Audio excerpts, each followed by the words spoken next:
The appeal of the Panther character, I think, is because he's so promiscuous and fun-loving, devilish. He's a prankster. Everybody has different ideas on what the Pink Panther is. We all have our individual feelings about it. I think he's adorable. I mean, he's like a house pet. The key to the Pink Panther is simplicity and identification. And there's something else that goes along with it too, and that's sophistication.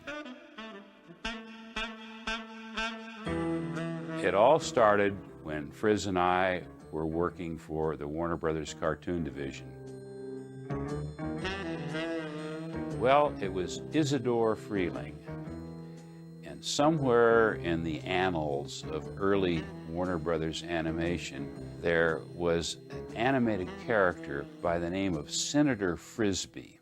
Because of his involvement with this character, all of his cronies at Warner Brothers started to call him Friz. Friz Freleng was literally a genius in his own right. I don't think there's anyone that I've ever seen that understood the timing element of cartooning. In other words, how to pull off a gag the best way possible. He had a sense of timing that nobody else that I ever worked with could come near. One day I got a call from the New York office saying, get on a plane and get back here. They told me the decision had been made to stop the production of cartoons. Got home and started to think about it and decided that I wanted to have my own business. I had to have an animation director. So I approached Friz and I said, after all this Warner thing is over with, would you like to go into business? Let's form our own company. Friz and I did indeed go into business together as DePatie Freleng Enterprises. We got along on a diet of television commercials, mainly for, the first few months of our existence. Then my life changed. One day the telephone rang and it was Blake Edwards. I went over to his office and he handed me this script called The Pink Panther. He said, I want you to design for me a Pink Panther character. Like everything else, you don't know the genesis, really the genesis. One of us suggested that we actually bring the Panther to life. It most likely was either me or my uncle, who was an associate producer, an executive producer on that, Owen Crump, who had a career at Warner Brothers and was very close to David DePatie and Friz Freleng. Once it was mentioned, then I can remember constantly sending telegrams back and forth about how I saw the character, made up a background for the character. So Friz and I went back to the shop and got some of our top designers together, and we came up probably a week later with, I'd say, 100 or more different variations on what a Pink Panther would look like. So we hauled all these over to Blake's house one Sunday afternoon and laid them out on his living room floor, and he walked around and looked, and Blake is a very decisive guy. And what he did was he went over and he pointed to this one. He says, that's the one I want. The character was born. Probably more than anyone else, including Friz and myself, Holly Pratt made the major contribution to the Pink Panther because it was Holly's design that Blake picked that day.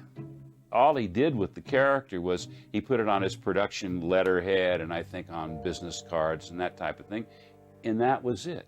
I'd say 3 months went by and I got a telephone call again. Blake says, come on over. He says, David, I have the film in the can now, and I know exactly what I want to do with this character. I want you guys to create an opening title sequence, a main title sequence featuring the Panther. And when we heard that Pink Panther theme, it complemented so beautifully the action. We take the picture out to preview. After the main title sequence is over with, they had to turn on the lights and shut off the projector. People were jumping up and down in the aisles and applauding, and just, it was screaming and yelling. I've never seen such a reaction. To this very day, I think the main title is really an extraordinary couple of minutes of film.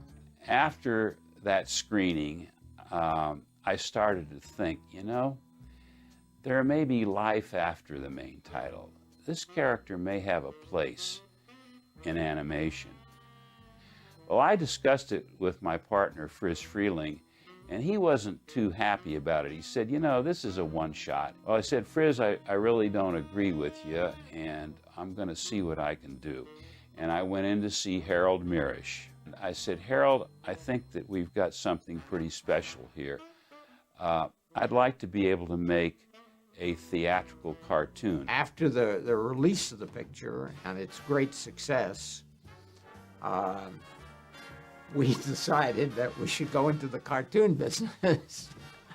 And so we managed to convince United Artists. Anyway, about a week later, he calls me back and he says, UA wants to give you a contract for 156 cartoon shorts. You think you can handle that kind of assignment? I took a deep breath and I said, well, let me get back to you. So I went back to the studio and I told Frizz what had happened. And Frizz said, I don't believe it. I said, believe me, it's there. But I said, Frizz, we have one problem that I want to discuss with you. You and I have always worked for somebody.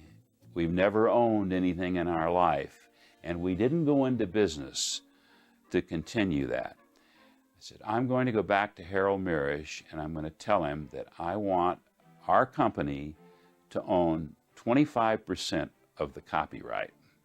He says, you'll never get it. You'll never get it. So I went back to see Harold, and you know, I'm just a kid at this point in my career, and I'm scared to death of studio executives. He goes, and he says, I'll talk to you later, out. A week later or so, the Mirisch lawyers call me in. Here's the contract, 156 shorts and 25% of the copyright for Patty Feline. We created a group, including ourselves and Blake and Patty Feline, that produced the first cartoon, which was entitled The Pink Think. The Pink Think was the first in the series of the theatrical cartoons that we made. And we were very, very fortunate that year in 1964 to win the Academy Award for it. Immediately then began a program of producing 6-minute Pink Panther cartoons at the rate of one a month, which United Artists distributed. As time went on, we made more of them. He finally appeared on Saturday morning television. Other shows developed from that. We had a tremendous following immediately in Europe for the character. And I mean, to this day, the Italians love and adore him, very closely followed by the French, and a big, big calling in Germany. I had no idea that that character would take. I thought it was just fine for the film, but I had no idea that it would take off like that, and that it would have that kind of a life of its own, that kind of a merchandising life of its own. Thank God it did.